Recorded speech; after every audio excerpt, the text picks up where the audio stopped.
Charleston, South Carolina, glows in the gentle light of a late spring afternoon, the pastel houses shining softly after a morning rain. The warm breeze from the harbor carries the scent of salt and blooming jasmine through the narrow streets. Inside a small art gallery on Queen Street, called Harbor Frame, a young painter named Emma Carter is adjusting the frame of her newest watercolor piece, a glowing depiction of the Ravenel Bridge at dusk.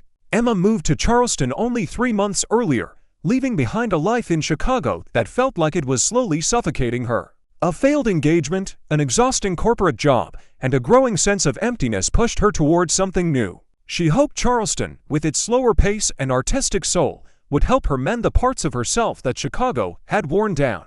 But a new beginning rarely comes without struggle. Her savings were almost gone. Her art wasn't selling. And the kind gallery owner, Mr. Whitmore, had gently reminded her earlier that her next rental payment was coming up. So, when she accidentally knocked over a jar of brushes and shattered glass spilled over the wooden floor, it felt like the world was intentionally piling stress on her shoulders. As she knelt to clean the shards, a calm voice behind her said, "Careful. That looks dangerous." She looked up to see a tall man with tousled brown hair, a rolled-up blueprint under one arm, and eyes the soft blue-green of sea glass. "I'm Noah," he said with a friendly smile. "Emma," she replied, slightly embarrassed but warmed by his presence. Noah explained that he was an architect working on a restoration project nearby. He often walked past the gallery and finally decided to step inside. He stopped to study her watercolor on the wall. "That's the bridge, right? You painted the light like it's alive." No one had ever described her work that way before. His sincerity surprised her. Their connection sparked effortlessly. In the days that followed, Noah became a familiar face at the gallery, sometimes stopping by with a cup of coffee for her, sometimes just to talk about life, the city, art, or architecture. After her shifts, they wandered through Charleston's historical streets, past hidden courtyards, old churches, and the battery where cannon still guarded the edge of the peninsula. Emma found herself laughing more than she had in years, discovering pieces of herself she thought she had lost. One warm evening, standing under the grand oak trees draped in Spanish moss at White Point Garden, Noah asked what had brought her to Charleston. She hesitated before answering. "A fresh start after things I didn't handle well." He didn't pry, didn't question. He simply nodded and said, "Charleston is good at new beginnings." As their hands brushed, a quiet current passed between them, tender, unexpected, undeniable. But as with all budding love, complications weren't far behind. Noah, for all his kindness, kept a part of himself locked away. He dodged questions about his past and turned quiet whenever Emma mentioned the future. She sensed a distance even while he stood beside her. And one afternoon, as she walked through downtown, she saw something that pierced her heart. Through the window of a cough, she spotted Noah with a blonde woman. They weren't just chatting, they were leaning close, sharing an intimacy Emma hadn't seen before. The woman touched his arm, and something inside Emma crumbled. She didn't confront him. Instead, she avoided him, letting her insecurities take over. When Noah finally showed up at the gallery looking confused and worried, she could barely look at him. "Who was she?" she whispered. Noah sighed heavily. "Her name is Madison, my ex-fiancée." Emma felt the air leave her chest. "Do you still love her?" she asked. Noah's silence, just a few seconds, felt like eternity. "I don't know," he admitted. "But I care about you." His honesty, though painful, cut deeply. "I can't be someone's second choice," she said, stepping away as tears filled her eyes. Days followed like shadows, long and heavy. Emma immersed herself in painting, releasing her heartbreak in bold, stormy strokes. Her canvases became emotional storms, gray waves crashing under violent skies.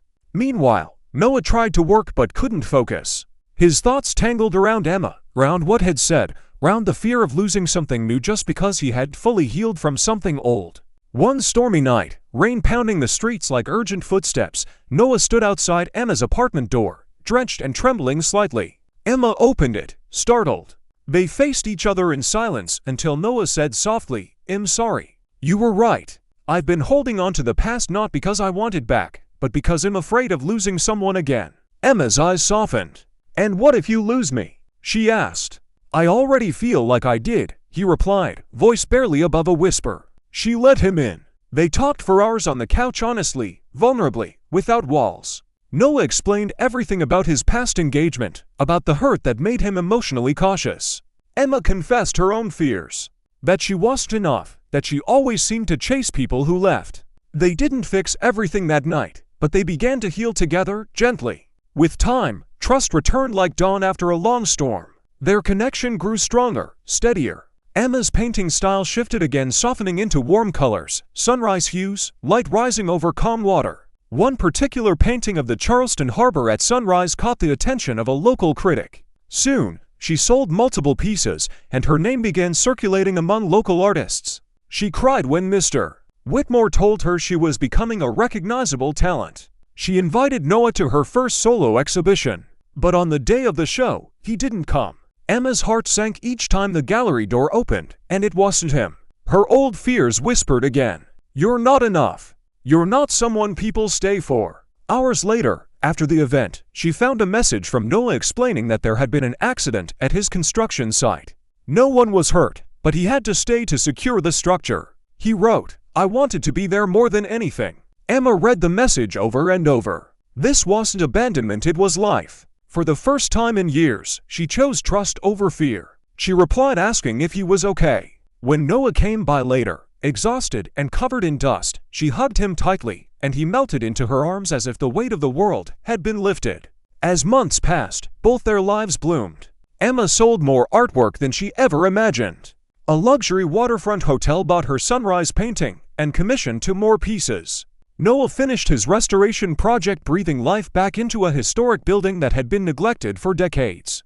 It was his proudest work yet. On a peaceful summer evening, Noah brought Emma back to White Point Garden, where their connection had first sparked. Fireflies drifted beneath the oak branches, and the quiet hum of the waves blended with the chirping of crickets. Noah took Emma's hand and said softly, "You came here for a new beginning. I want to be part of that beginning and every chapter after it."